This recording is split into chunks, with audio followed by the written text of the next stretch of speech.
ಮಾಧ್ಯಮದ ಸ್ನೇಹಿತರೆ, ದೇಶದ ಪ್ರಧಾನಮಂತ್ರಿಗಳು ಕರ್ನಾಟಕಕ್ಕೆ ಬಂದಾಗ ಭದ್ರತೆಯನ್ನು ನೀಡಲಾದಂತ ಕಾಂಗ್ರೆಸ್ ಸರ್ಕಾರ ದೇಶದಲ್ಲಿ, ವಿಶ್ವದಲ್ಲಿ ಪ್ರಧಾನಮಂತ್ರಿಗಳು ಹೋದಂತ ಸಂದರ್ಭದಲ್ಲಿ ವಿಶೇಷವಾದಂತಹ ಭದ್ರತೆಯನ್ನು ವಿಶ್ವದಲ್ಲಿದ್ದಂತ ಎಲ್ಲ ದೇಶಗಳು ಪ್ರಧಾನಮಂತ್ರಿಗಳಿಗೆ ಭದ್ರತೆಯನ್ನು ಕೊಡ್ತಾರೆ. ಆದರೆ ಕರ್ನಾಟಕದಲ್ಲಿ ಕಾಂಗ್ರೆಸ್ ಸರ್ಕಾರ ಭದ್ರತೆಯನ್ನು ಒದಗಿಸುವಂತ ವಿಚಾರದಲ್ಲಿ ಸಂಪೂರ್ಣವಾಗಿ ವಿಫಲವಾಗಿದೆ ಅನ್ನಂತ ಮಾತನ್ನು ಹೇಳ್ತಾ ಇದೆ.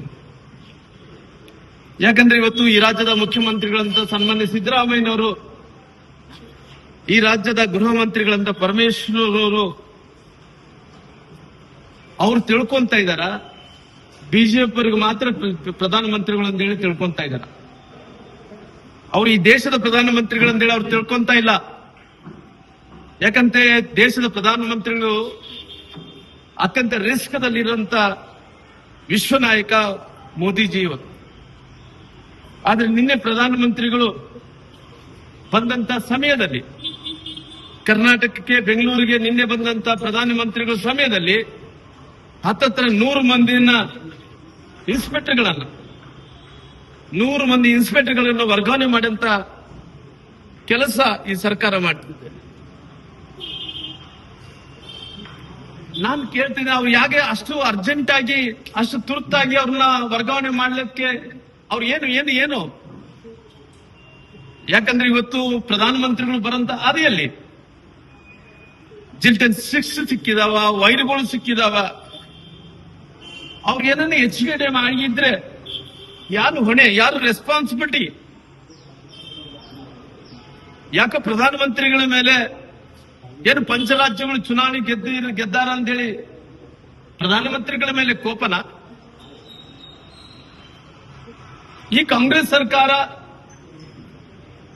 ಇವತ್ತು ಪ್ರಧಾನಮಂತ್ರಿಗಳ ಬಗ್ಗೆ ಕಾಳಜಿ ಇಲ್ಲ, ಪ್ರಧಾನಮಂತ್ರಿಗಳ ಬಗ್ಗೆ ಗೌರವ ಇಲ್ಲ. ಪ್ರಧಾನಮಂತ್ರಿಗಳು ಕರ್ನಾಟಕಕ್ಕೆ ಬರ್ತಾ ಇದಾರ, ಬೆಂಗಳೂರು ಬರ್ತಾ ಇದಾರ ಅಂದ್ರೆ ಈಗ ಅವ್ರು ಯಾವ ರೀತಿಯಲ್ಲಿ ರಕ್ಷಣೆ ಮಾಡಬೇಕು ಅನ್ನಂತ ವಿಚಾರದಲ್ಲಿ ಕೂಡ ಕಾಳಜಿ ಇಲ್ಲ. ಅದಕ್ಕೋಸ್ಕರವಾಗಿ ಏನು ಅವ್ರು ಬರಂತ ಹಾದಿಯಲ್ಲಿ ಏನು ಜಿಲ್ಟನ್ 6 ಸಿಕ್ಕಿದಾವ, ವೈರಸ್ ಸಿಕ್ಕಿದಾವ, ಏನ್ ಸಿಕ್ಕಿದಾವ, ಆದಷ್ಟು ಶೀಘ್ರದಲ್ಲೇ NIA ತನಿಖೆಗೆ ಅದನ್ನ ಒಪ್ಪಿಸಬೇಕು ಅಂತೇಳಿ ನಾನು ಒತ್ತಾಯವನ್ನು ಕೂಡ ಮಾಡ್ತೀನಿ ರಾಜ್ಯ ಸರ್ಕಾರಕ್ಕೆ. 2-3 ಹೇಳಿಕೆಗಳನ್ನ ನಾನು ನೋಡ್ತಾ ಇದ್ದೆ. ವಿಧಾನ ಪರಿಷತ್ತಿನ ನಾಯಕರಾದಂತ ಹರಿಪ್ರಸಾದ್ ಅವರ ಹೇಳಿಕೆಯನ್ನು ಕೂಡ ನಾನು ನೋಡ್ತಾ ಇದ್ದೆ. ಅದೇ ರೀತಿಯಲ್ಲಿ ಸಿದ್ದರಾಮಯ್ಯರ ಹೇಳಿಕೆಯನ್ನು ಕೂಡ ನಾನು ನೋಡ್ತಾ ಇದ್ದೆ. ಬಹುಶಃ ಈ ರಾಜ್ಯದ ಜನರು ಅದಕ್ಕೋಸ್ಕರವಾಗಿ ಅವರು ಮರೀತಾ ಇದ್ದಾರೆ. 2013ರಲ್ಲಿ ನಿಮ್ಮ ಸರ್ಕಾರ ಇತ್ತಲ್ಲ, ದೇಶದಲ್ಲಿ UPA ಸರ್ಕಾರ, ಪ್ರಧಾನಮಂತ್ರಿಗಳು ಮನಮೋಹನ್ ಸಿಂಗ್ ಅವರು ಇದ್ರಲ್ಲ, ಇದ್ದಂತ ಟೈಮಲ್ಲಿ ನಿಮ್ಮ ಹಣಕಾಸಿನ ಮಂತ್ರಿಗಳಂತ ಚಿದಂಬರಂ ಅವರು, ಅವತ್ತಿನ ಪ್ರಧಾನಮಂತ್ರಿಗಳಂತ ಮನಮೋಹನ್ ಸಿಂಗ್ ಅವರು ಅವ್ರ ಹೇಳಿಕೆಗಳನ್ನು ನೋಡ್ರಲ್ಲ. ಯಾಕೆ ಮರೀತೀರಿ? ನಿಮ್ಗೇನ ಅರಿವಾಗ್ತಾ ಇದೆ ನಿಮ್ಗೇನ? ದೇಶದಲ್ಲಿ ಯುದ್ಧದ ಪರಿಸ್ಥಿತಿ ಇದೆ. ಯುದ್ಧದ ಪರಿಸ್ಥಿತಿಯಲ್ಲಿದ್ದಂತ ಟೈಮಲ್ಲಿ ಯಾವ ರೀತಿಯಲ್ಲಿ ನಮ್ಮಲ್ಲಿ ಇದ್ದಂತ ಡೀಸೆಲ್, ಪೆಟ್ರೋಲ್, ನಮ್ಮಲ್ಲಿ ದಿನನಿತ್ಯ ಬಳಸುವಂತ ವಸ್ತುಗಳನ್ನು ಯಾವ ರೀತಿಯಲ್ಲಿ ಏನು ಎಕ್ಸ್ಪೋರ್ಟ್ ಮಾಡ್ಕೊಂತೀವೋ ಅದರ ಏನು ಮಾಡ್ಕೊಳ್ಳುವಂತ ವಿಚಾರಗಳಲ್ಲಿ ಮಿತಿ ಇರಲಿ ಅಂತ ಹೇಳಿ ಅನ್ನೋಂತ ಮಾತನ್ನು ಹೇಳಿದಾರಾಗ್ಲಿ. ಅವತ್ತು ನಿಮ್ಮ ಪ್ರಧಾನಮಂತ್ರಿಗಳು ಹೇಳಿಕೆಯನ್ನು ಕೊಟ್ಟಿಲ್ಲ. 2013ರಲ್ಲಿ ಏನಿತ್ತು? ಅವತ್ತಿನ ಹಣಕಾಸಿನ ಮಂತ್ರಿಗಳು ಅಂತ ಚಿದಂಬರಂ ಹೇಳಿಕೆಯನ್ನು ಕೊಟ್ಟರು ನೋಡ್ರಲ್ಲ. ಅದಕ್ಕೋಸ್ಕರವಾಗಿ ನಿಮ್ಮನ್ನ ನೀವು ಮರೀತಾ ಇದ್ರಿ ಜನರನ್ನ. ನಿಮ್ಮ ಹೇಳಿಕೆಗಳನ್ನು ನಿಮ್ಮ ಸರ್ಕಾರದಲ್ಲಿ ಇದ್ದಂತ ಟೈಮಲ್ಲಿ ಅವು ಎಲ್ಲ ಹೇಳಿದಂತ ವಿಚಾರಗಳನ್ನು ಮರೀತಾ ಇದ್ರಿ. ಅದಕ್ಕೋಸ್ಕರ ದೇಶದ ಜನರು ನಿಮ್ಮನ್ನು ಕೂಡ ಕಾಂಗ್ರೆಸ್ ಪಾರ್ಟಿಯನ್ನು ಮರೀತಾ ಇದ್ದಾರೆ.